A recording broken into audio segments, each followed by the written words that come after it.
La Sotelma Malitel vous donne l'heure. Il est 13h. Radio Kédou, le journal avec Sotelma Malitel.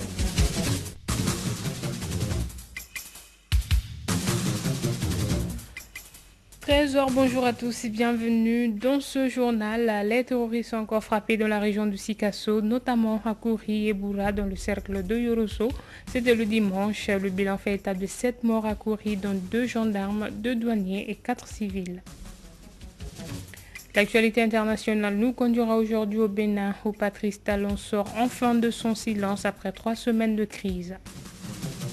Et puis le Mali a un taux de prévalence contraceptive qui est passé de 9,9% à 16% selon la dernière enquête démographique de santé de 2018.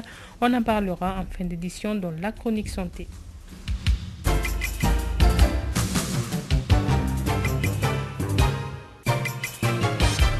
Bienvenue à tous. Dans la nuit du dimanche 19 mai 2019, 7 personnes, dont 2 gendarmes, 2 douaniers et 4 civils, ont été tués. L'attaque a été faite contre les postes de contrôle de Kouri et Boura.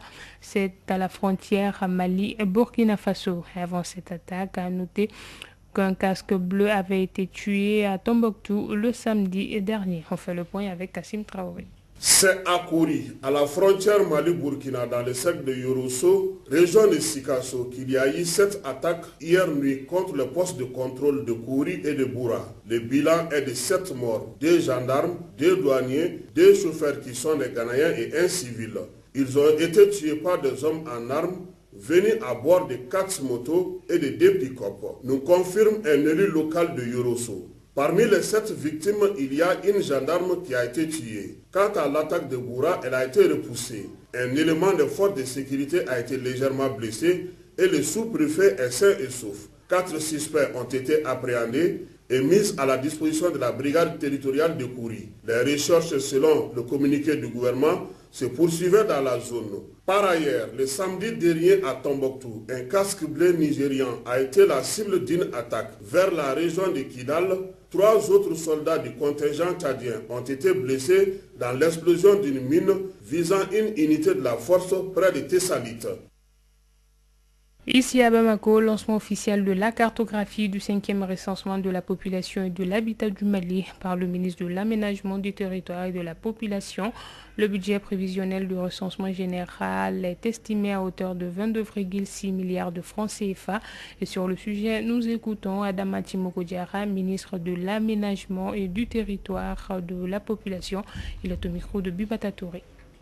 Vont servir à plusieurs niveaux. Nous avons d'abord une cartographie des conflits au niveau de chaque région, les régions citées. Donc ça permet à n'importe quel intervenant de comprendre quelle est la nature des conflits locaux. Parce que tant qu'on ne diagnostique pas la maladie, c'est difficile d'y remédier. Donc avec cet outil, déjà on a un premier diagnostic local des conflits. Ça c'est très important aussi bien pour les usagers que pour les intervenants locaux. Ensuite, on a un autre outil aussi qui est destiné, qui traite du civisme et de la citoyenneté. Ensuite, le dernier outil, c'est la cartographie des acteurs. Cet outil-là permet justement d'avoir une vision globale des acteurs qui interviennent dans le processus de paix. Les documents, c'est à partir de ces jours qu'ils vont être officiellement dans les circuits. Voilà, donc ils seront mis à la disposition de tous les acteurs qui interviennent dans les domaines. Et la réconciliation nationale, donc c'est un financement assez important de plus de 2 millions d'euros qui a été mis à la disposition du ministère. Et le ministère met en œuvre ce programme. Et c'est dans le cadre de cette mise en œuvre qu'aujourd'hui nous avons national et du retour vers la paix.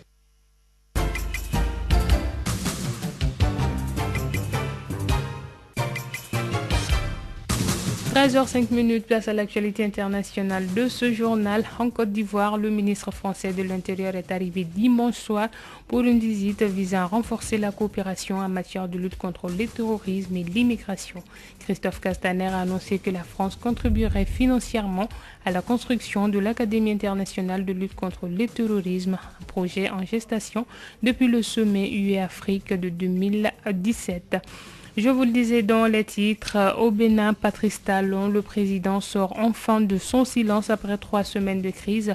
Le président béninois s'est exprimé lundi 20 mai pour la première fois depuis les violences qui ont émaillé les jours suivant les élections législatives dont les partis d'opposition avaient été exclus. Cette allocution était donc très attendue par les Béninois.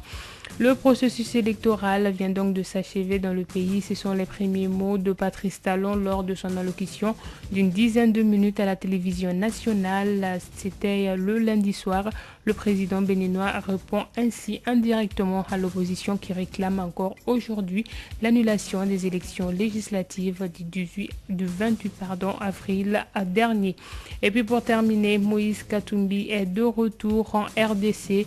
Nous serons une opposition exigeante, l'a-t-il dit. Après 3 ans d'exil, l'opposant congolais est rentré à Lubumbashi lundi 20 mai. Un retour inimaginable sous Joseph Kabila et un signe de la détente observée dans le paysage politique depuis l'arrivée de Félix Tshisekedi au pouvoir.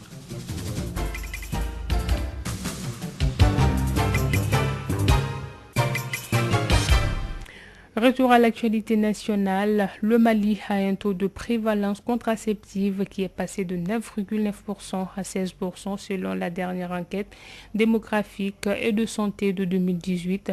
Le nouveau plan d'action national prévoit une prévalence de 30% en 2023. C'est là dans le but de permettre le Mali de respecter son engagement dans le partenariat de Ouagadougou et l'information a été donnée aux journalistes. On en parle dans la chronique santé du jour avec Fanta Diakité. Le Mali est au tournant décisif par rapport au rehaussement du taux de prévalence contraceptive d'ici 2020. C'est ce qu'on peut constater dans le nouveau plan d'action national 2019-2020 en faveur de la planification familiale. L'information a été partagée lors de la visite des caravaniers du partenariat de Ouagadougou. Josiane Yagibou, chef de file des partenaires de la santé au Mali. L'occasion que nous offre la caravane du partenariat de Ouagadougou avec leur visite de 2 jours est également une occasion de remettre ces discussions un peu sur la table avec tous les partenaires, avec toutes les parties prenantes de la planification familiale. Vous savez que la planification familiale au Mali est une composante importante de la santé, surtout dans le cadre de la prévention de la mortalité maternelle et infantile. La planification familiale avant 2012 était à moins de 10% de prévalence contraceptive. Aujourd'hui, les statistiques de 2018, la planification familiale a beaucoup augmenté et se situe à 16% de prévalence contraceptive aujourd'hui et nous trouvons que c'est bien. Ce n'est pas tout à fait satisfaisant, ce n'est pas également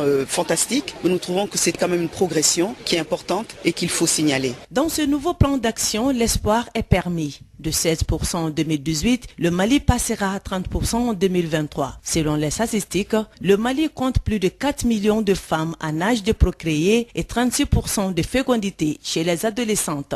Le plan d'action qui a été présenté prévoit que d'ici 2023, la prévalence contraceptive passera à 30%. Pensons que c'est un taux important qui va également placer le Mali à un niveau avantageux, non seulement en termes de partenariat, mais aussi en termes d'avancement et de progrès dans le cadre de la santé en général. Parce que passer à 30%, qu'est-ce que ça veut dire? Ça veut dire qu'un grand nombre de femmes, un grand nombre de jeunes filles, ceux qui veulent utiliser la planification familiale pourront avoir accès. Et vous savez qu'aujourd'hui, dans le cadre de la planification familiale, nous avons un quart de personnes qui ont des besoins non satisfaits. Ces personnes veulent avoir accès aux produits de santé, de la reproduction et de planification familiale, mais ne l'ont pas. Ils ne peuvent pas avoir accès, ne peuvent pas se planifier, ne peuvent pas espacer les naissances parce qu'elles n'ont pas accès pour différentes raisons, que ce soit d'accessibilité géographique, accessibilité financière. Donc nous pensons que c'est un plan qui va vraiment faire avancer les progrès du Mali en termes de santé. Compte tenu de l'évolution en termes d'engagement du Mali au partenariat de Ouagadougou, quelle est l'appréciation faite par les bailleurs de fonds? Des éléments de réponse avec Dr Didier Mbaye Kangoudier du Bureau régional Santé Afrique de l'Ouest à l'USAID, porte-parole des bailleurs.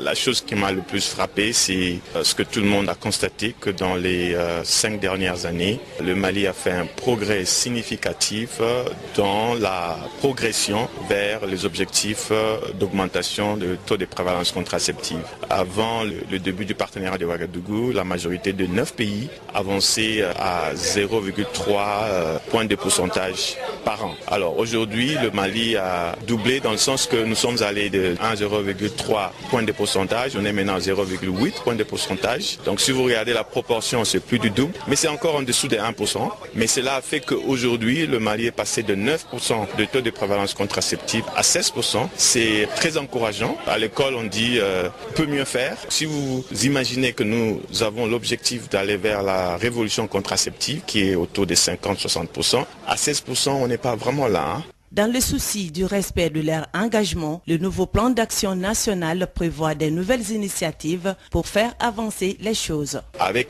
tous les engagements qu'on a entendus durant cette visite, j'espère seulement que ça ne sera pas ce qu'on dit souvent, derrière la force des mots, il y a la faiblesse des actions, mais il y a beaucoup de mots d'engagement ici, donc un engagement politique qui doit devenir une concrétisation politique pour que nous puissions effectivement aller vers un progrès beaucoup plus remarquable et passer de 0,8 points de pourcentage à 3,5 points de pourcentage afin d'atteindre le 30% au moins d'ici 2023. Alors on voit l'engouement, on voit tous les partenaires, le ministère de la Santé et du Hygiène publique est vraiment en tête et nous les bailleurs, on est là juste pour les accompagner. Donc on est là pratiquement, comme on dit en proverbe africain, c'est au moment de traverser la rivière qu'on devient l'ami du piroguier. La visite de la caravane des bailleurs du partenariat de Ouagadougou a permis non seulement de formuler des recommandations à l'endroit des autorités maliennes, mais aussi de renouveler leur confiance en le Mali. Dr Didier Mbaye Kangoudier, du Bureau régional Santé Afrique de l'Ouest à l'USAID, porte-parole des bailleurs.